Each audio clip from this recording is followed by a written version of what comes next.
Every 5 years, the Urban Redevelopment Authority comes out with a draft master plan for the next 10 to 15 years. It sets out the roadmap that the building authorities will take to shape Singapore's cityscape.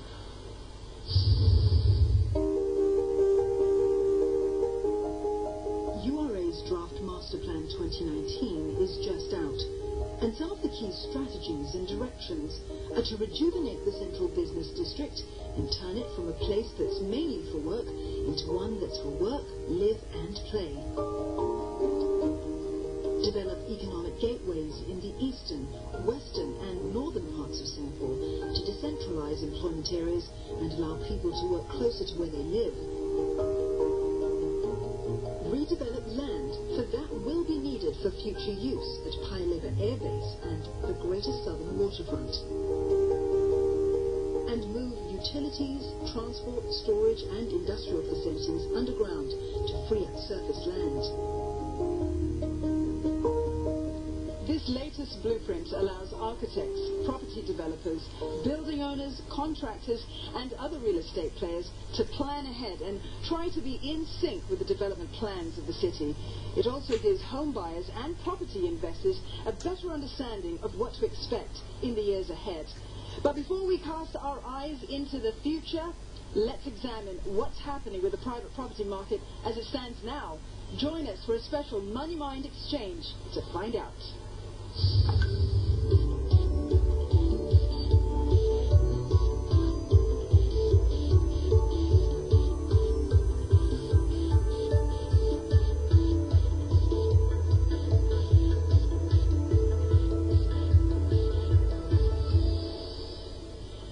Hello again and welcome to a special Money Mind exchange forum to discuss the outlook for Singapore's property market for this year, 2019. Today, to discuss the issues, I have with me my distinguished guests. They are Mr. Chia Nyang Hong. He is President of REDAS, that is the Real Estate Developers Association. Next to him, Ms. Tay Hui Ying. She is Head of Research and Consultancy at JLL Singapore. And last but not least, a very familiar face, Mr. Muhammad Ismail Ghaffur. He is CEO of PropNext Realty. So let's start by looking at the private home sales market in the first few months of this year. Demand. Let's talk about the resiliency of it or not. Hui Ying. Well, URA just released the first quarter statistics last Friday, and it shows that in the first quarter of this year, developers sold 1,838 new home units. How does this compare historically? Well, this is roughly the same volume as what we saw in the fourth quarter of last year, right? So, but it is higher than the first quarter of 2018. And what is even more interesting is that this 1,838 units that developers sold is the second best first quarter sales, new sales in the last 6 years. So I think that shows that, there is still buyer resilience out there. Mr. Chia, let me bring that question to you, because for this year, even though we've seen some resilience in demand, there are also external factors. We've got a slowing economy, we've got also this prospect of rising interest rates, and we've also seen this slew of en bloc sales. We've got at least 60 developments in the pipeline for this year alone. So what's that going to do to demand for 2019? What we see is that probably the government will relook and probably tweak some of these cooling measures to help to, very interested buyers to come forward. We are also in agreement with the government that cooling measures are necessary for a stable market. But there are some areas where the government could tweak to help first-time buyers or genuine buyers to come forward. For example, those buying for the first time, we thought the LTV ratio, or loan-to-value ratio, could be retained at the old rates instead of cutting 5%. And of course, the first-time buyers from HDB to private property, they find that the paying of the ADSD when they sign the agreement is quite onerous. So if it could defer but not the waive until the completion of the new unit, so that they can buy and then pay when the new unit is completed, that will certainly help because the amount involved is quite large. It's 12%.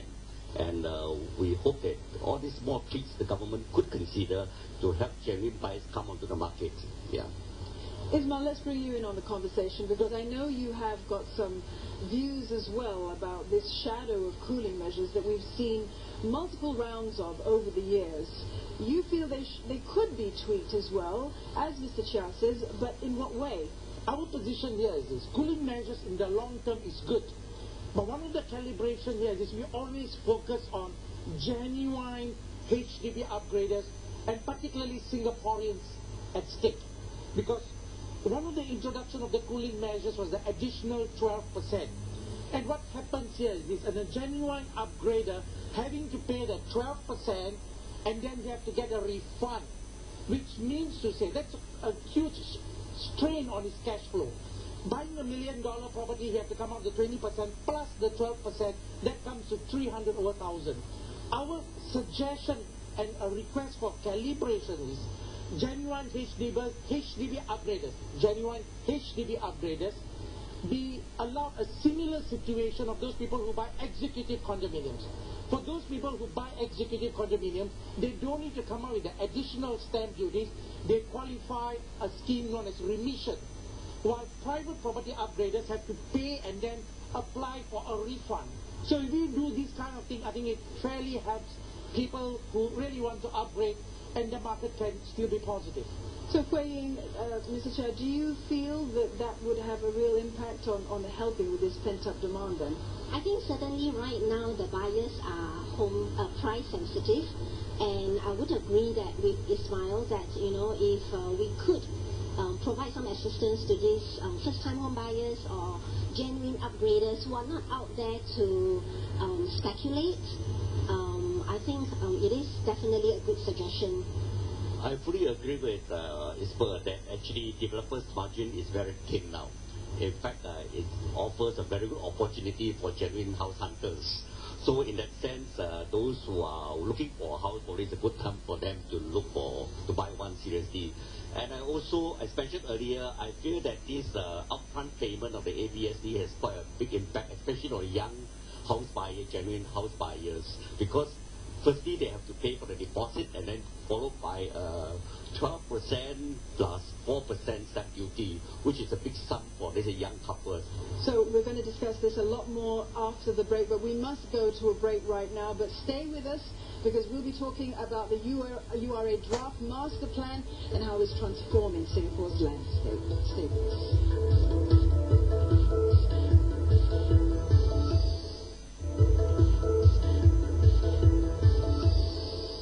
Welcome back to a special edition of the Money Mind Exchange Forum, where we are discussing the outlook for Singapore's property market for 2019. Now, right now we're going to talk about the Draft Master Plan by URA for 2019. And specifically, Hui-Ying, I want to get your view on the issue of what we've seen in terms of rejuvenating the CBD, the Central Business District.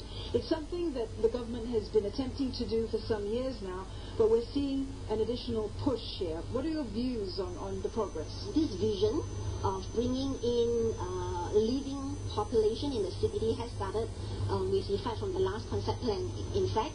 And, you know, easily a decade back, we saw the CBD developing very aggressively from ground zero in terms of inner city living. There was hardly any apartment supply in the CBD. And therefore, when the government started to push for inner city living, it took off very well. Of course, you know, anything that starts from ground zero, when there's interest, it will start very well. And during those days, if you just look at transactions, overall transactions in District 1 and 2, it constitutes about 4% of island-wide home sales transactions. That, of course, will slowly dwindle, partly because of the cooling measures, because the purchasers of inner city apartments are most of the time either investors or foreigners, because, you know, if you're talking about the mass market, those apartments in the inner city are definitely a bit out of reach for your, you know, general mass market. And that being the case, when the cooling measures came in place, a lot of the foreigners and investors stay out of the market. And today, District 1 and 2, in terms of transactions, will constitute about 2% of island-wide transactions. Mr. Chow, we've also seen this increase in plot ratios for certain areas within the CBD, in Tanjung Pagar, as well as Shenton Way, Raffles Place, and so on. But how much of an incentive is this really to developers? And for which sector? For office, for residential? How about hotels? We, as traders, we welcome this move. It gives the existing building owners some more opportunities or options to look at old buildings if they want to redevelop or they do major renovation. So the incentive, of course, is over and above the existing plot ratio, but it only incentivizes if you change the use to residential and hotel, which in a way is encouraging building owners to inject more life into the building, into the town center. And I believe that it will help to make the CBD much more vibrant if there are more facilities, residential and hotels that come to complement the offices and the commercial users. And of course, to encourage more developers to come in, this additional plot ratio will certainly help, as in the sense that even though the development charge for the hotels has gone up quite a bit, so we will have to do our own sums and computation to see whether it makes sense for us to convert the existing building into hotel use or residential use. But it does give us more option to explore. But does this vibrancy that you're talking about, this new vibrancy, is it made up of all walks of life, though? Because this rejuvenation would appear to attract the affluent, people, expats, those who have money. It's not exactly a democratization process, is it? I mean, it's a matter of how we look at things. Is it only going to be very exclusive for those, the middle and the higher income, and as well as the expats, or can a Singaporean?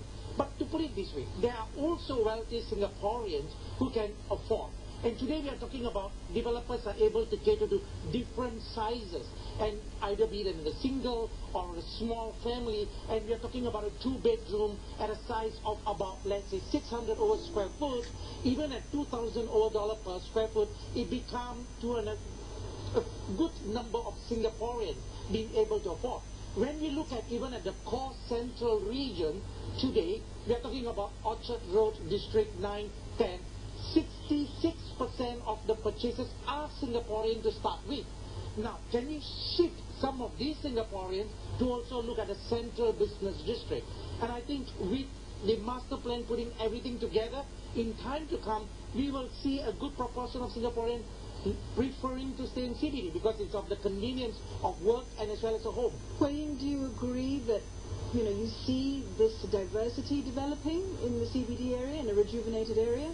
Increasingly, we are seeing components of co-living. So co-living does cater to a different set of population, the singles, the millennials. Potentially it could also attract your millennial Singaporeans, because from a recent survey that JLL did, we actually found that there is a small percentage of Singaporeans who actually indicated that they would consider co-living. So I suppose if there is opportunity to incorporate co-living into the inner city, that it could help to bring in a wider diversity in terms of a living population. Let's look at another component of the draft master plan, the redevelopment of the Pai Lebar Air Base as well as the Greater Southern Waterfront. These are plans which will change these areas in years to come, maybe like 10 to 15 years to come, in fact. So is it too early for property developers and investors to start thinking about those areas? Mr. Chow? We are quite excited by all these plans. In fact, the government has been engaging us to get feedback on the potential of future developments of this area, and of course we will give our feedback to the best of our knowledge and expectation. And we believe that in the meanwhile, probably there will be some interim users to more or less to make sure that the place is more active, more interesting. And I think injecting this, besides the hardware and infrastructure, injecting the software, the programming into the city center and the nearby fringe area is important. So at least to bring people back to the town center slowly and make sure that the whole place will be vibrant and move slowly towards the new development area. So we are actually very excited with these oncoming exciting plans. Yeah. Ismail, in real terms, are we seeing price movements in those areas, though? The authorities can announce an MRT will come in 10 years or 15 years down the road. That does not mean the property nearby can command a high price now. In fact, some people will shy away knowing the construction and the inconvenience. Similarly, when this master plan of the southern waterfront, Paileba, and all other nodes of the rejuvenation, the advantage here is this: though one can foresee in time to come the place will be so vibrant and different, yet a developer who's marketing cannot mark up the price so much, and therefore there's a first mover advantage for those people who look at such opportunities, but they will have to wait. And they cannot be short term. If they go in and leave at 5 years, they're not going to enjoy any form of an upside. But if they go there and treat it for a longer period of time, there are benefits with it. Well, I want to get more of your take on investment in Singapore's property market, but that's going to come after the break, because we do have to go for a commercial break. But stay with us for more on the special edition of Singapore's Money Mind Exchange.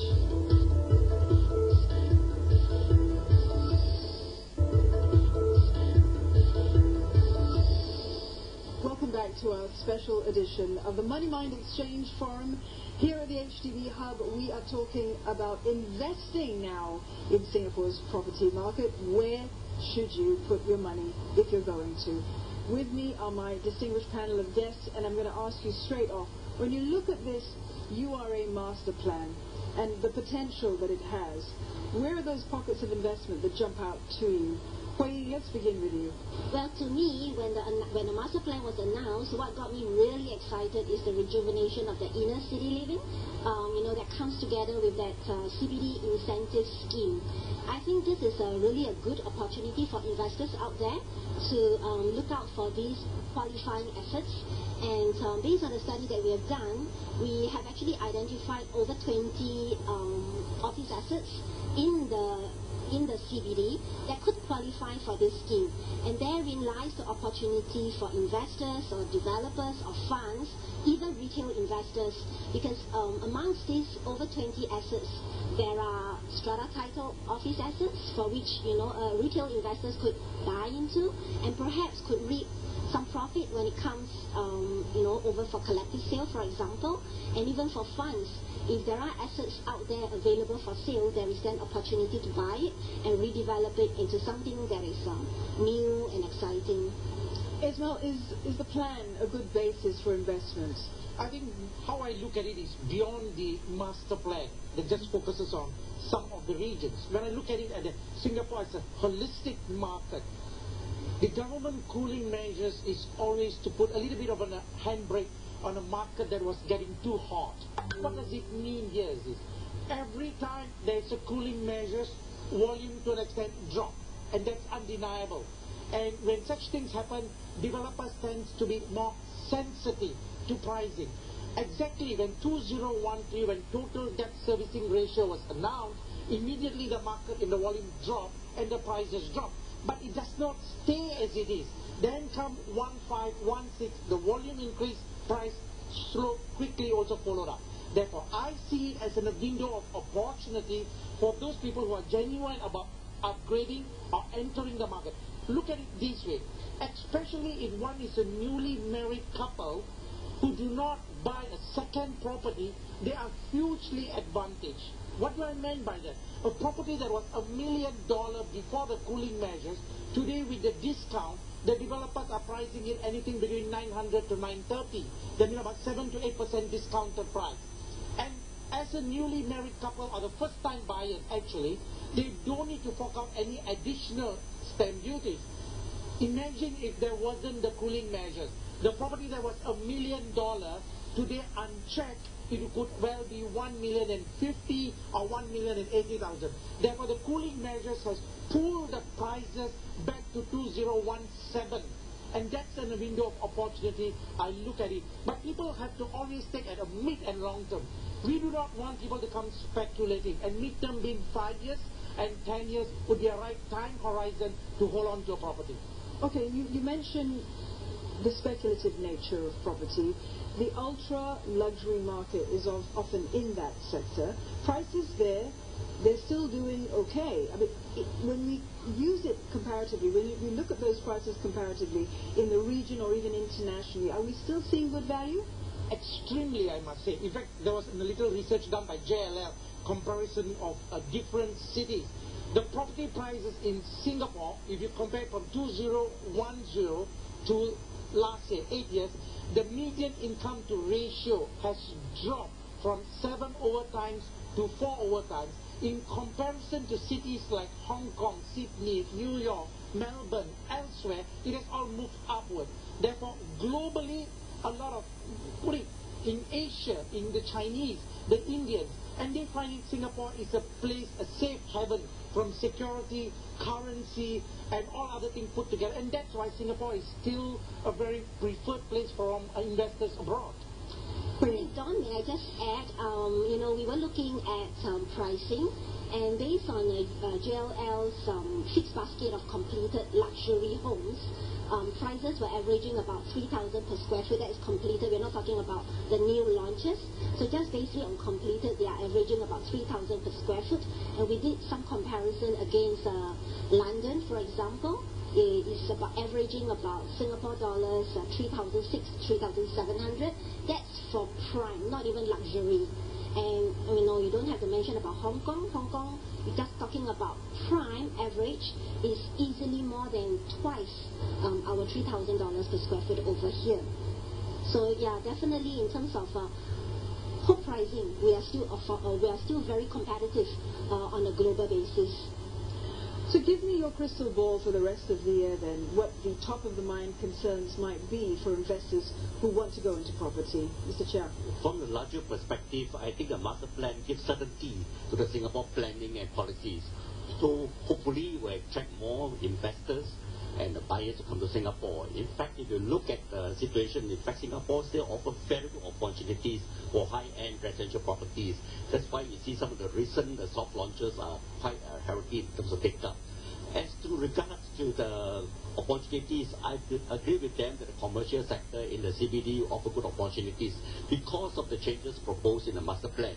And of course, building owners will see what they can do to take advantage of the incentives that are being given. So both residential and commercial, I can see that they actually offer good opportunities. Yeah. All right, on that note, it's time to wrap up this session of the Money Mind Exchange Forum here at the HDB Hub, where we've been talking about the outlook for Singapore's property market for 2019. It remains for me to thank my distinguished panel of guests today. They are to my left, Mr. Chiang Yang Hong. He is the president of RADAS, the Real Estate Developers Association. Ms. Tay Hui Ying, she is head of research and consultancy at JLL Singapore. And of course, Mr.